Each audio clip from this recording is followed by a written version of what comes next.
रूहानियत का मौसम बहार माह रमज़ान मुबारक एक दफ़ा फिर हमारे सरों पर साया फिगन हुआ है। अल्लाह करे कि इस मौसम बहार में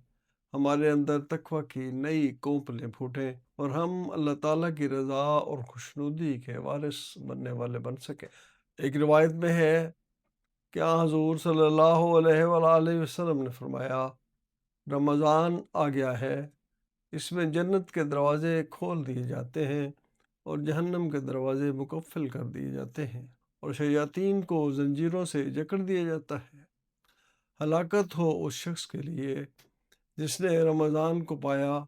और बख्शा न गया, और अगर वो रमज़ान में नहीं बख्शा गया तो फिर कब बख्शा जाएगा। इस हदीस से ये बात खुलती है कि बख्शे जाने के लिए सिर्फ़ रमज़ान का आना ज़रूरी नहीं है और रमज़ान की मुबारकबादें देना काफ़ी नहीं है, जब तक इसमें रोज़े इस कोशिश के साथ ना रखे जाएँ कि तक़वा की राहों को इख्तियार करना है और उन तब्दीलियों को मुस्तकिल अपनी ज़िंदगियों का हिस्सा बनाना है। बावजूद इसके कि ज़िक्र है कि जहन्नम के दरवाज़े मुकफ़्फ़ल कर दिए जाते हैं, लेकिन फिर भी आगे ये बताया कि इसके बावजूद ज़रूरी नहीं कि सारे बख्शे जाएँ, उसके लिए अमल करने होंगे।